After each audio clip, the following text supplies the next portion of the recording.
믿는 것과 아는 일의 하나라는 제목으로 하나님 말씀을 전하도록 하겠습니다. 얼마 전에 말씀을 전했을 때 여러분 기억나는지 모르겠습니다. 한문화 비유에 대해서 예수님이 말씀하신 내용 기억나십니까?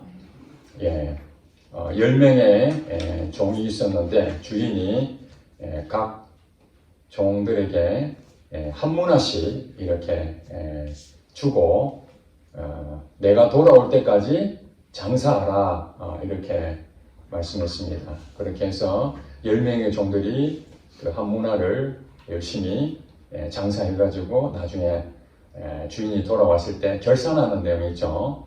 어떤 사람은 그 한 문화 가지고 10문화를 남긴 사람이 있고, 어떤 사람은 5문화 남긴 사람이 있고, 어떤 사람은 그 한 문화를 가지고 아무것도 남기지 않냐고 수건에 싸둬서 책망받은 그런 내용이 나옵니다.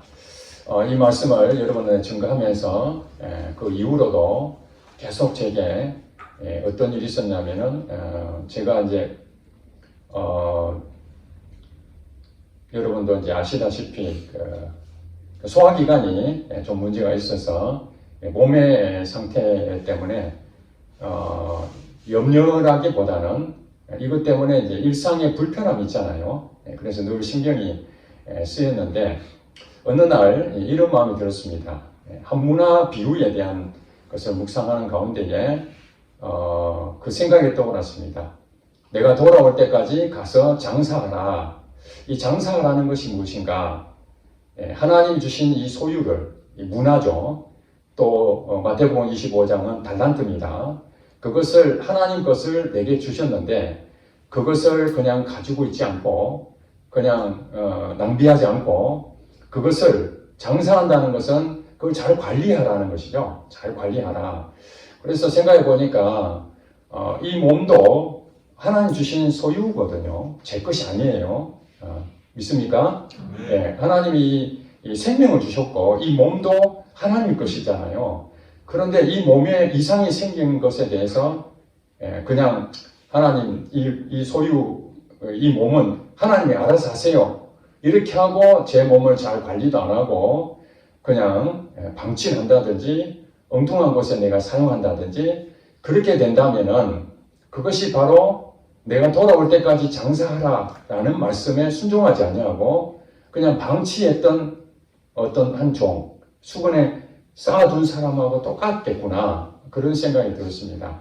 그래서 이제 그 한 부분에 적용이 되는 것은 그렇군 하나님이 이 몸을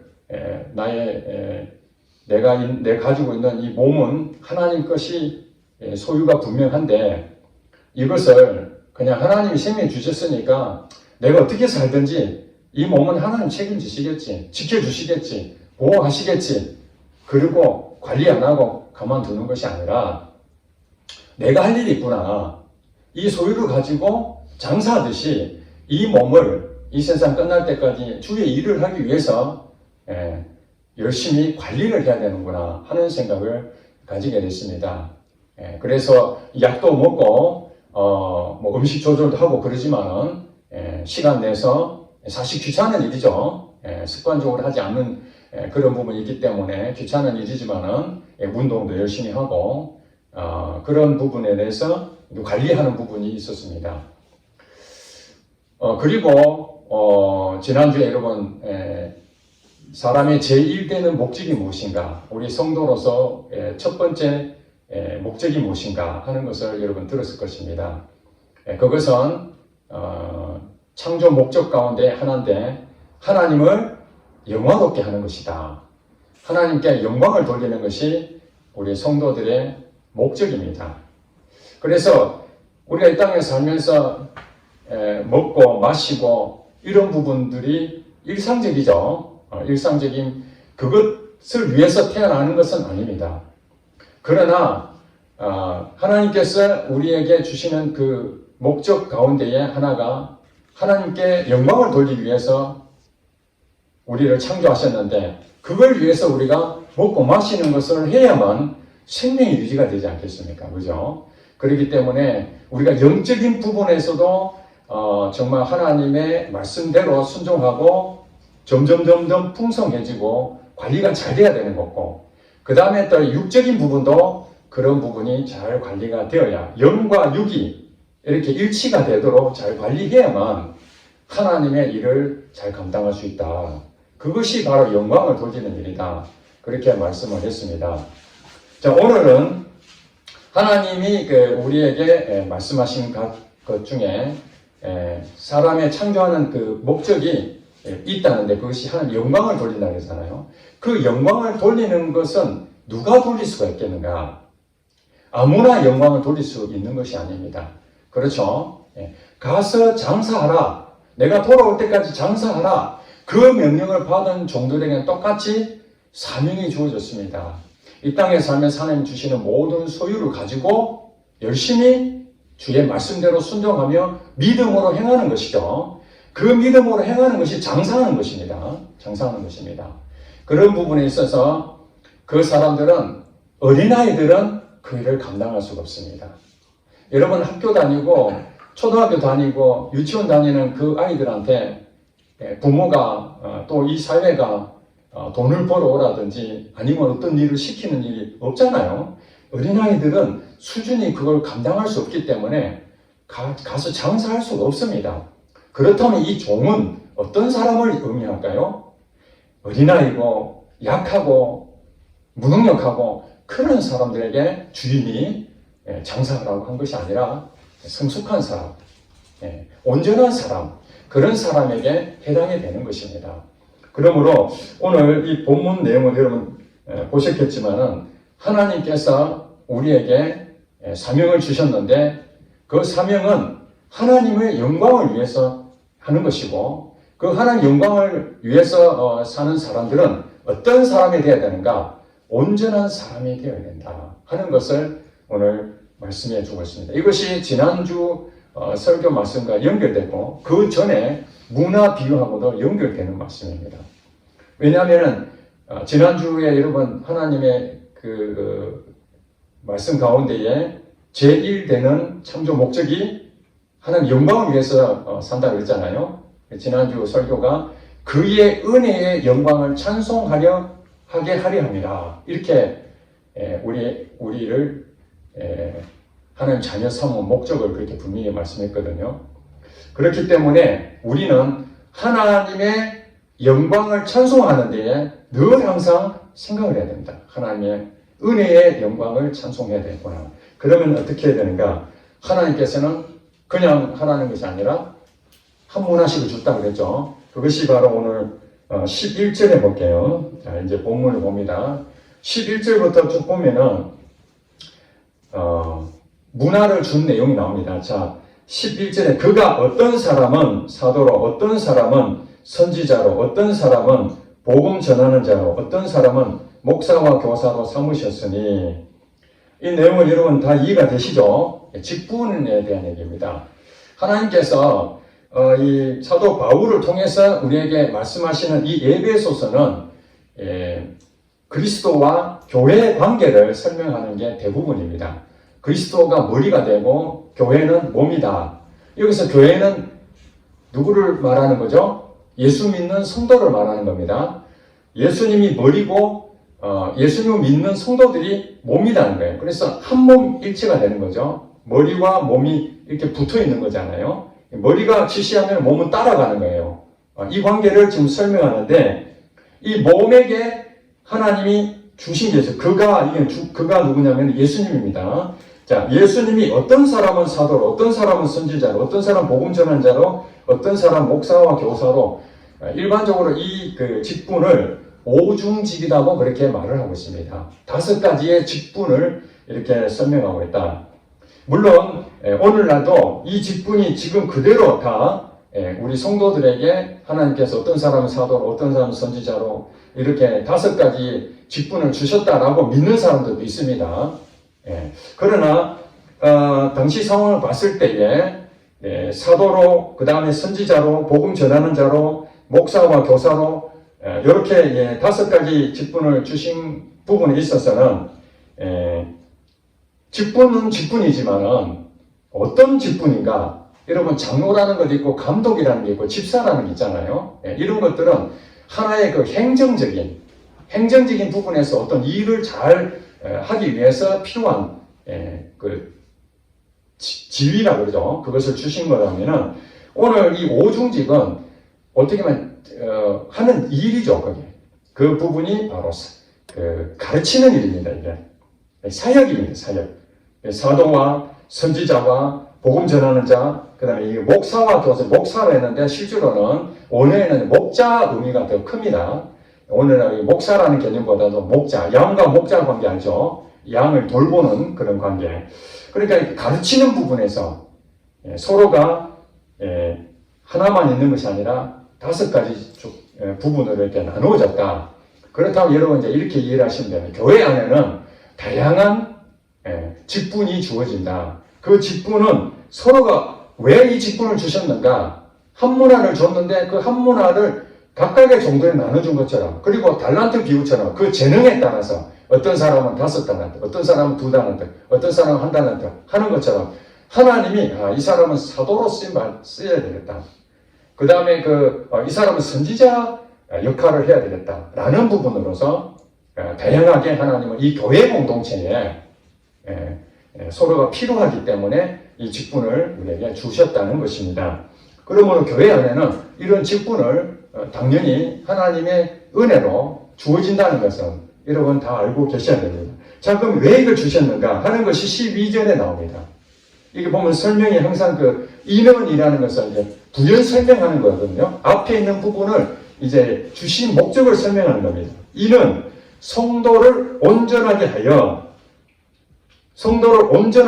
봉사의 일을 하게 하며 그리스도의 몸을 세우려 하십니다. 이렇게 설명하고 있거든요. 즉 다시 말해서 성도를 온전하게 하는 데에 목적이 있는 거예요. 이 직분 자체를 주신 것들은 이 직분을 통해서 어떤 한 성도를 온전한 사람으로 만들어 가는데 이 직분이 매우 필요하다는 것입니다. 그렇지 않습니까? 여러분들도 지금 교회를 다니는데 여러분 옆에서 다양한 방법으로 도와주지 않으면 어떻게 우리가 성장하겠습니까? 학교에 가도 한 과목이 있는 게 아니잖아요. 영어를 가르치는 선생님, 수학 가르치는 국어, 그 다음에 또 다양한 사회 이런 것들을 가르치면서 그 전문 지식을 다 배우잖아요. 한 사람이 다 가르치는 경우도 초등학교 때는 있었지만은 이제 중학교, 고등학교 올라가면은 전문적으로 세부적으로 나눠지는 것처럼 이런 다양한 이 사역하는 사람을 통해서 예수를 안 믿었던 사람이 교회 공동체에 와서 예수님을 만나게 되고 그 만났던 사람이 어떻게 온전한 사람이 되는 것인가 하는 부분들을 같이 협력해서 이렇게 도와주는 겁니다. 그것이 성도를 온전하게 하는 부분이라는 거예요. 자, 성도가 온전하게 하여 그 다음에 그 성도로 하여금 어떤 일을 하게 하는 거예요? 봉사의 일을 하게 하며 그리스도의 몸을 세우려 하시니라. 여러분, 교회를 안 다니는 사람들은 예수님을 잘 모르잖아요. 그런데 예수님을 믿었다는 얘기는 이제 예수님이 머리로 몸이 된 거예요. 우리는 이미 먼저 와서 몸으로 지체가 딱 돼서 예수님과 나하고 한 몸이 되어 있는데 예수를 안 믿었던 사람이 어느 날 우리가 도와줘서 또 어떤 방법이든지 예수님을 만나게 돼서 공동체에 들어오게 되면은 그 사람이 예수를 믿는 순간 어떻게 됩니까? 예수님의 몸이 되는 거예요. 예수님의 한 지체로. 그럼 우리는 형제가 되는 거죠. 이렇게 되면은 이것이 바로 이것을 하기 위해서 우리에게 이미 왔던 성도들에게 다양한 직분을 주셨다. 이렇게 말하고 있습니다. 자, 중요한 건 뭐냐면은 이 직분을 주신 목적이 뭐라고요? 성도를 온전한 사람이 되게 만드는데 이 직분이 필요하다는 거예요. 이거 가지고 자기가 계급으로 나는 더 가치가 높은 걸 가지고 있다. 나는 시시한 걸 가졌네. 이렇게 생각할 필요가 없다는 것입니다. 그렇기 때문에 교회에서 목사가 제일 높고 집사가 제일 낮고 이런 개념으로 생각한다면 아주 성경을 크게 오해하는 것이다. 각각에 맞는 하나님께서 문화를 다 주셔서 그것을 뭐 하라고요? 주신 직분을 열심히 장사하는 것이죠. 장사하는 게 뭐라고 그랬습니까? 열심히 믿음으로 행동하는 겁니다. 하나님 말씀을 믿고 순종하고 그걸 잘 힘쓰는 것입니다. 그 힘쓰게 되면은 이제 나를 통해서 또 다른 성도를 통해서 주님을 만났던 그 사람이 이제 온전한 성도로 이렇게 세워지는 그 일을 우리가 감당하면서 그것이 결국 우리에게 상급이 될 것입니다. 자, 그렇다면 온전한 사람은 뭔가? 그렇지 않습니까? 도대체 성도를 온전하게 만드는 것이 직분이 필요하다는데, 그러면 성도가 온전하게 된다는 것은 도대체 어떤 사람이 온전한 사람인가 하는 것입니다. 그게 이제 13절에 나옵니다. 13절 다 같이 보겠습니다. 우리가 다 하나님의 아들을 믿는 것과 아는 일에 하나가 되어, 자, 그 다음에 나오잖아요. 온전한 사람을 이루어. 이 온전한 사람을 이룬다는 것은 그 앞에 설명하고 있죠. 하나님의 아들을 믿는 것과 그 다음 뭐라고 그랬습니까? 아는 일에 하나가 되어 온전한 사람이 된다. 두 가지가 있습니다. 온전한 사람으로 우리가 세워진다는 것은 하나님의 아들이 누굽니까? 예수님이죠. 예수님을 어떻게 하라는 거예요? 믿어야 됩니다. 첫 번째는 예수님을 믿는 것이고 그 다음에 두 번째는 아는 일입니다. 그런데 우리가 예수님을 믿기 때문에 우리가 성도가 됐잖아요. 예수님을 안 믿는데 어떻게 성도가 되겠습니까? 그러면 한번 믿었으니까 끝나는 겁니까? 아니라는 거예요. 구원이 시작이라고 그랬잖아요. 구원은 끝나는 마지막 종착점이 아닙니다. 우리 신앙생활은 목표가 구원 얻기 위해서 힘쓰고 교회 다니고 열심히 신앙생활하는 것이 아니라 예수님을 만나는 그 순간에 이미 우리는 구원을 얻은 줄 믿으시기 바랍니다. 구원을 얻었다는 것은 그 믿음의 시작이 된 거예요. 그 시작은 끝이 아니라 언제까지요? 이 세상 끝날 때까지 믿음을 끝까지 지키는 거예요. 믿음을 끝까지. 그 믿음으로 행동하는 건데 그것이 바로 하나님 아들을 믿는 것을 여러분 지금도 저도 마찬가지, 여러분도 마찬가지고 이 세상 끝날 때까지 오직 예수님을 끝까지 믿어야 됩니다. 예수님 말씀하시니 많잖아요. 이렇게 해라 저렇게 해라 하는 하나님 말씀에 대한 것들을 우리는 그것을 끝까지 계속 믿어야 됩니다. 다른 걸 믿는 것이 아니라. 자, 그런데 문제는 믿음으로 끝나는 것이 아닙니다. 여러분 야고보서 여러분 여러 차례 말씀드렸잖아요. 믿음은 무엇으로 증명할 수 있어야 됩니까? 행함으로 증명해야 됩니다. 내가 예수님 믿었습니다. 이렇게 고백을 했다고 합시다. 그러면 그 믿음이 진짜인지 아닌지를 어떻게 알 수 있는가? 그 사람이 그 믿은 대로 행동하게 되면은 아, 이 사람은 진짜로 믿고 있구나. 그런데 내가 믿습니다 하는데 행동은 그렇게 안 해요. 그러면은 그건 믿음이 파손된 거죠. 그거는 아무것도 없는 겁니다. 그렇기 때문에 이 믿는다는 것 자체는 결국에 무엇으로 연결해야 되는가? 믿음으로 행함이 나타나야 되는데 오늘 이 본문에 보니까 그것이 바로 아는 일이라는 거예요. 아는 일. 이 아는 일은 뭐예요? 지식이죠, 지식. 우리가 지식이 있어야 됩니다. 무지하면은 무식한 사람이 용감하다 그러잖아요. 제가 간증책을 보는데 예전에 봤던 책인데 그 책에 다시 감동이 되어가지고 제가 다시 이제 보고 있습니다. 보니까 이제 새롭게 또 큰 은혜가 됐는데 6, 70년대에 우리나라에 거지들이 굉장히 많았습니다. 그렇죠? 고아들도 많고 전쟁 고아들도 많았고 부모도 애는 많이 낳았는데 키울 방법이 없으니까 고아원에 그냥 맡기고 그래서 이 주인공이 서울역에서 엄마랑 같이 있다가 엄마가 더 이상 애를 키우지 못해가지고 엄마가 빵 사올 테니까 여기 잠깐 기다려. 그랬는데 밤새 기다려도 엄마가 나타나지 않는 겁니다. 그래 결국에는 엄마 찾다가 걸식하는 거지 사람들하고 같이 어울리게 되고 그러다가 전국에 이 거지들이 너무 많으니까 이들을 특별히 한 섬이 있는데 지금은 말하는 성감도라고 합니다. 대부도 쪽에 있는 인천 쪽이죠.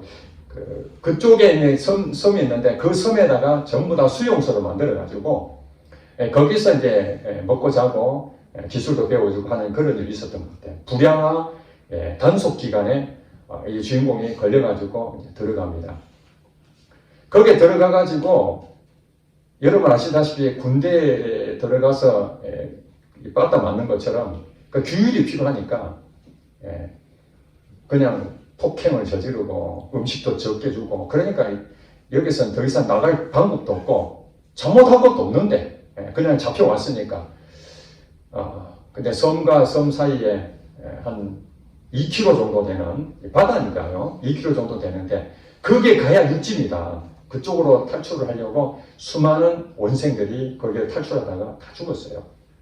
왜냐하면 수영만 하면 그냥 갈 줄 알았는데 그게 물살이 어느 정도인지 거기 갯벌이 어느 정도인지 지식이 없으니까 이 주인공도 처음에 어차피 도망쳐야 되겠다. 엄마 보고 싶어 도망쳐야 되겠다고 그걸 탈출하고 했는데 결국에는 정보가 제대로 입수가 되지 못해서 죽을 뻔하다가 다시 돌아오고 또 잡히고 이렇게 해서 여러 차례 시도를 한 끝에 자기 동료 중에 한 사람이 너 정말 탈출하기 원하느냐? 정말 물탈출하기 원한다. 그렇다면 내가 하는 방법을 가르칠 테니까 그렇게 따라가라. 여기서 어디로 가서 거기서 기다렸다가 물살이 빠지면 그쪽으로 갯벌이 나오는데 그쪽 가라. 그 다음에 새끼리 커 나오는데 그냥 건너면 죽으니까 저 끝에 돌아가면 얕은 물이 생길 것이야. 그러면 그 섬을 건너면 육지로 가는 길이 있다. 그러면서 자세하게 설명해 주는 진짜인가? 그래 직접 가보니까 진짜 그렇게 된 거예요. 그렇게 해서 탈출을 하게 됐다는 얘기를 들었습니다. 그렇습니다. 지식이라는 것은 우리에게 굉장히 필요합니다. 그러나 우리가 성경에서 말하는 이 지식이라는 것은 우리가 일반적인 그런 이론적인 지식을 얘기하는 것이 아닙니다. 그것은 당연하거니와 그렇지 않습니까? 우리가 성경을 찾아야 되는데 창세기가 어디 있는지 아니면 신약 성경이 뭔지 구약 성경이 뭔지 그것도 모르면은 성경을 찾을 수가 없잖아요. 기본적으로 성경이 어떻게 구성이 되었는지 또 이 성경은 어떤 배경이 있었는지 라는 부분에 대해서 지식이 필요하겠죠. 그래서 여기에 대한 이걸 읽다 보면 당시에 유대인들이 어떻게 살았는지 또 예루살렘은 우리가 말하는 여리고하고 거리가 어느 정도인지 대략적인 그 지식이 있으면은 그 성경 본문을 볼 때에 이게 어느 정도의 위치구나 하는 것을 파악할 수 있기 때문에 굉장히 도움이 되지 않습니까? 성경 읽을 때. 그러나 그것을 안다고 여기서 말하는 아는 일이라고 할 수가 없는 것입니다. 그거는 우리가 말하는 아주 기본적인 지식일 뿐이지 그것을 성경은 아는 일이다, 지식이다 그렇게 말하지 않는다는 것입니다. 그럼 여기서 아는 일은 무엇인가? 여러 차례 여러분을 말씀드렸지만 여러분 우리 구미 시장이 누군지 아시죠? 구미 있는 분 아시잖아요. 김장호 시장입니다.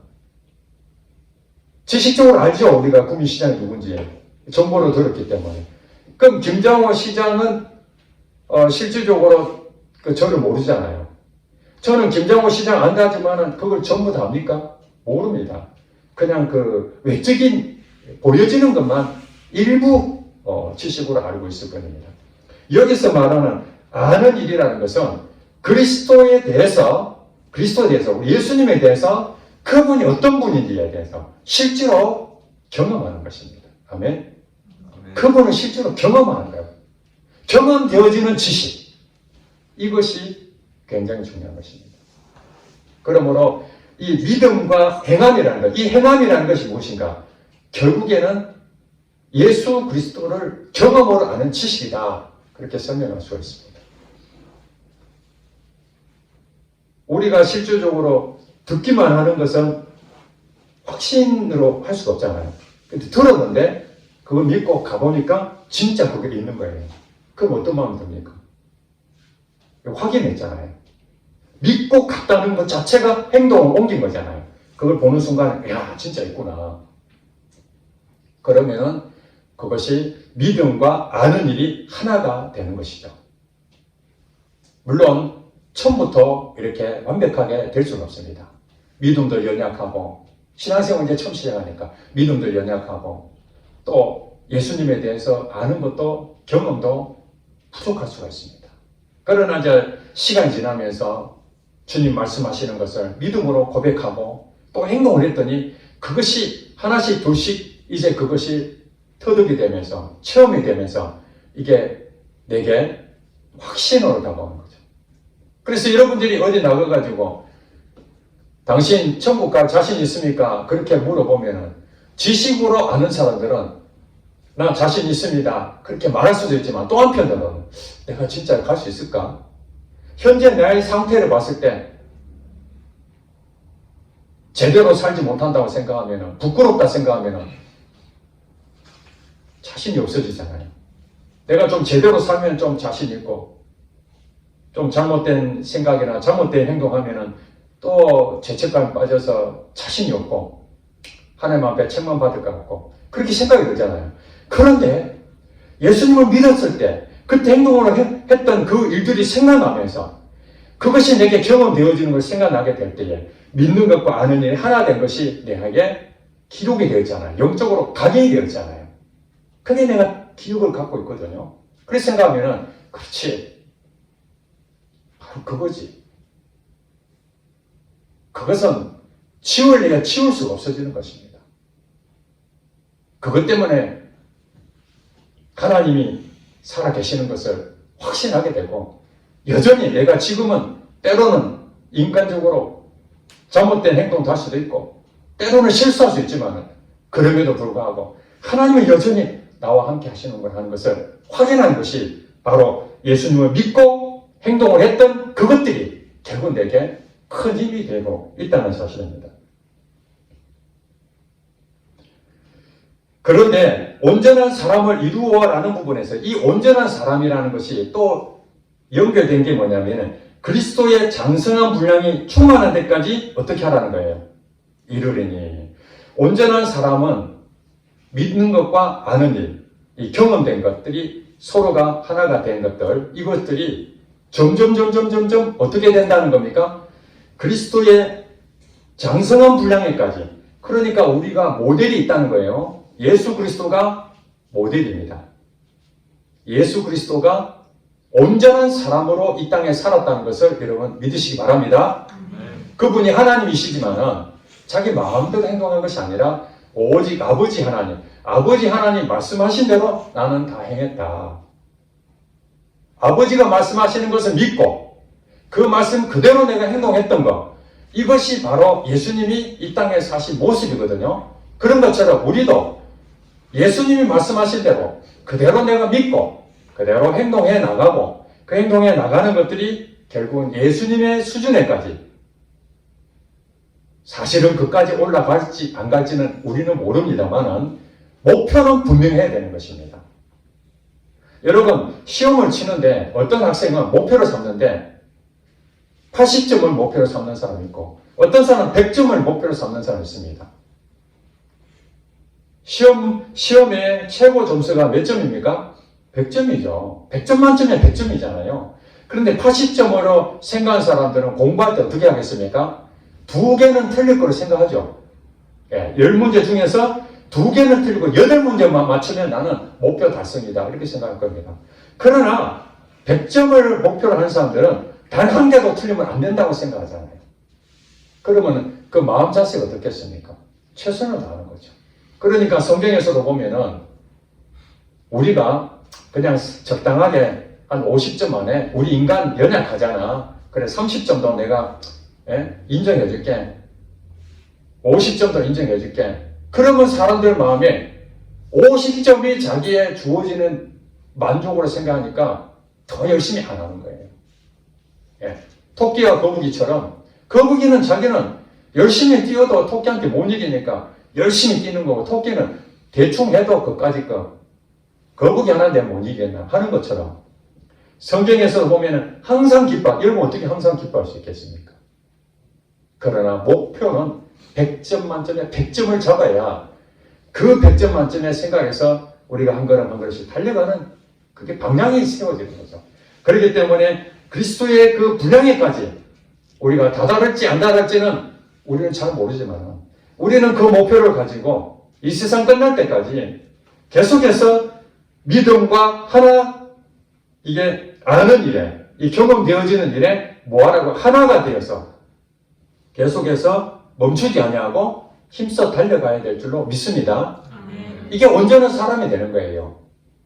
이 온전한 사람이 그의 은혜의 영광을 찬송하게 되는 것이고, 문화를 받은 사람이 10문화를 남긴 사람도 있고 5문화 남긴 사람이 있고, 어떤 사람이 성경에 안 나왔지만 8문화 남긴 사람을 있고 2문화를 남긴 사람이 있을 수 있는 것이죠. 사람에 따라서. 그러나 성경에 보니까 남긴 자는 모두가 잘하였도다 착하고 충성된 종아 이렇게 칭찬을 받았다는 것입니다. 그런데 이 온전한 사람으로 이루어진 사람들은 어떤 하나님의 큰 우리가 말하는 이 권세가 있느냐 14절에 보니까 이는 우리가 충만한 데까지 이르러가는 이 과정에서 때로는 힘들고 훈련을 받고 고통스럽고 이런 과정이 있지만은 그러나 우리가 온전한 사람이 된다면은 그러면 어떤 혜택이 있느냐 어떤 하나님의 권세가 주어진가 이는 우리가 이제부터 어린아이가 되지 아니하여 사람의 속임수와 간사한 유혹에 빠져 온갖 교훈의 풍조에 밀려 요동하지 않게 하려 함이라. 아멘. 자, 이 말입니다. 이제는 정성한 자가 됐다. 온전한 사람이라는 것은 성숙한 사람이 됐다는 것입니다. 이제 어른이 된 것입니다. 우리가 20살이 되면 성년식 하잖아요. 성인으로 인정받습니다. 그 전까지는 부모가 전부 다 그 책임을 졌는데 이제 성년이 되는 순간 이제 자기 자신이 책임집니다. 그렇기 때문에 이 고등학교까지는 내가 무슨 행동을 잘못하면 부모님 오라 그러잖아요. 그러나 이제 대학교 이상 사회생활 나가면은 부모로 오라 하지 않습니다. 다 자기 자신이 책임을 지게 되어 있습니다. 그래서 어린아이가 되지 아니하여 사람의 속임수와 간사한 유혹에 빠져 온갖 교훈의 풍조에 밀려 요동하는 일들이 이 세상에 있을까요 없을까요? 엄청나게 많죠. 악한 영이 있기 때문에 이 사단의 세력들이 시도 때도 없이 예수를 믿지 않는 사람들은 예수를 못 믿게 계속 막고 있는 것이고 예수 믿었던 사람들도 계속해서 하나님의 영광을 돌리지 못하도록 끊임없이 방해를 한다는 것입니다. 방해하기 위해서는 뭘 할까요? 그들은 덫을 만들어 놓고 함정을 다 만들어 놔서 우리가 예수님을 믿는 것과 그 예수님에 대해서 믿음으로 행동하는 그 부분에 가려고 하는데 그 앞에 장애물들을 자꾸 세웁니다. 예, 유혹거리가 있는 것이죠. 예, 신앙생활에 방해 것들이 자꾸 눈에 보입니다. 그래서 타협하게 만들고 거기에 빠지게 만들고 그래 타락하게 만들고 옆으로 그냥 가도록 만들어가지고 온전한 사람이 되는 데에 어떻게든 방해하려고 합니다. 어린아이 때는 어떻게 됩니까? 계속 미혹을 당하고 실수하고 또 넘어지고 그렇게 합니다. 그런데 장성한 사람이 되면은 그런데 휘두르지 않습니다. 분별이 됩니다. 아, 이건 악한 영이 역사하는구나. 아, 이거 미혹하는구나. 내가 지금 어떤 상태인지, 예. 그냥 저절로 그게 판단이 됩니다. 여러분, 그렇지 않습니까? 여러분, 어렸을 때 생각을 해보세요. 사탕 하나 가지고 여러분들 얼마나 막 실망합니까? 그러나 지금 여러분 사탕 하나 가지고 마음 뺏기지 않잖아요. 여러분, 모르겠습니까? 그 사탕이 아닌 줄로 애를 썼습니까? 아니잖아요. 여러분 다 성장하니까 그 사탕은 신경 쓸 것도 없고 여러분 알아서 이제 그 과정을 다 거치니까 훈련 다 받으니까 여러분들이 그 회사 일도 잘 감당하잖아요. 어린아이는 아무리 가르쳐줘도 감당할 수 없지만 여러분들이 성년이 되니까 이제 기본적인 과정만 거치게 되면은 그 일을 능히 해낼 수가 있는 것입니다. 아멘. 아멘. 그렇습니다. 우리가 목표는 뭐냐면은 악한 영과 싸우는 데 있어서 악한 영을 자꾸 생각하고 죄 안 지려고 애를 쓰고 내가 그 일을 한번 해보려고 그러고 그 다음에 어떤 일을 주면은 그 일을 어떻게든지 해보려고 그걸 애를 쓸 필요 없이 뭐 하라고요? 온전한 사람이 되면 됩니다. 여러분 성년이 되면 됩니다. 성숙한 사람만 되면은 그 다음에 여러분들 하나님 장사하라고 하면은 장사하는 것은 얼마든지 순종하고 그 일을 하게 되는 거예요. 그때까지는 우리가 뭐 해야 된다고요? 훈련을 받아야 됩니다. 아직 어린아이이기 때문에 성장하려고 끊임없이 예배 참석해서 힘들잖아. 예배 참석하는 것이 저 멀리서 내려오는 것이 싸워야 되잖아요. 그러나 이 예배 가운데 여러분이 승리할 때에 여러분 눈에는 안 보이지만 그 부분이 부쩍 자라는 모습이 보일 겁니다. 여러분 헬스할 때도 처음에는 그 잘 안 보이지만 어느 날 보니까 몸이 확 불어난 걸 보이게 될 것입니다.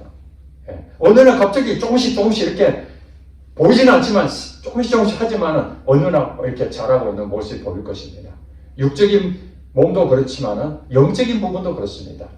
그리고 여러분들이 계속해서 이 부분을 하는 것은 여러분 혼자 온전한 사람이 되는 것이 여러분에 대한 개인적인 하나님의 뜻일 수도 있지만은 다 뭐하라고요? 서로 교회 공동체를 섬겨라고. 그래서 예수를 믿지 않는 사람들을 이쪽으로 예수 믿는 쪽으로 복음을 전하는 것이고, 복음을 전하는 것뿐만 아니라 이제 그들을 잘 양육하려면 보살펴야 되잖아요. 사람마다 다 다양한 은사들 있잖아요. 직분이 있잖아요. 그 직분을 가지고 서로 섬기는 것입니다. 그것이 교회의 목적이라는 거예요. 그러면서 말씀하기를 15절에 오직 사랑 안에서 참된 것을 하여 범사에 그에게까지 자라지라. 그는 머리니 곧 그리스도라. 그러니까 우리는 항상 생각하는 것이 내 머리는 그리스도다. 즉 말해서 주인이다. 예수님이 나의 주인이다. 나는 종이다. 어디까지 자라간다고요? 모든 부분에서 예수님에게까지 자라간다. 이렇게 생각하는 것입니다. 그리고 결론적으로 16절에 그에게서 예수님에게서 온몸이 각 마디를 통하여 도움을 받음으로 연결되고 결합되어 각 지체의 분량대로 역사하여 그 몸을 자라게 하며 사랑 안에서 스스로 세우느니라. 그러면서 우리 140년 전에 한국 교회에 이제 선교사들이 외국에서 와가지고 복음의 씨앗을 뿌렸습니다. 그 뿌렸던 씨앗들이 이제 선교사들과 또 먼저 믿었던 우리 신앙의 선배들이 잘 믿음으로 성장해서 직분을 받아가지고 이제 그들이 온전한 사람이 되어서 성숙한 사람이 되어서 또 그들을 가르치고 하면서 오늘 여러 대에 걸쳐서 믿음의 분량대로 여기까지 온 것입니다. 우리가 할 일은 무엇입니까? 우리가 먼저 서야 됩니다. 먼저 서가지고 그 다음에 가서 장사하는 거죠. 예수님이 우리를 부르시는 그날이 언제입니까? 결산하는 날 올 것입니다. 이 땅을 떠나는 날이 결산하는 날이 될 것입니다. 그때까지 우리는 하나님의 아들을 믿는 것과 아는 일에 하나가 되어서 장성한 자 분량에까지 계속해서 그 목표를 향해서 달려가게 되면 그것이 바로 하나님께 영광이 될 것이고 그 영광이 되는 것으로 우리에게는 하나님의 상급이 분명히 있을 줄로 믿습니다. 아멘. 자, 이제 말씀 마칩니다. 교회 공동체는 개인별로 하나님 만나서 함께 지체로 모였습니다.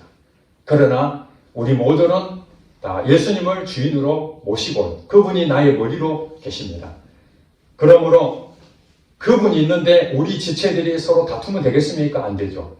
갈등이 있으면 되겠으면 안 되죠. 한 몸이 돼요. 한 몸. 우리 몸에 있는데 손과 발과 이 몸과 모든 부분이 어느 기능이 하나만이라도 잘못되면 우리 온몸이 다 힘들어지는 거죠. 그러므로 우리 성도들이 어떤 사람이 좋은 일을 겪었으면 모두가 축하해주고 어떤 사람이 몸이 아프고 힘들면 같이 기도하고 그분의 슬픔을 같이 감당하고 이것이 예수님을 통해서 한 몸이 되는 거예요. 그리고 연약하면 그분들을 믿음으로 장성하도록 세워주는 데 하는 것이고 그래서 하나님의 내게 주시는 그 문화들 소유죠. 소유. 이 소유를 가지고 낭비하지 아니하고 계속 주님을 위해서 쓰여질 때에 하나님께서는 영광을 받으시고 우리에게는 하나님의 면류관으로 상급을 주실 줄로 믿습니다. 아멘. 기도하겠습니다.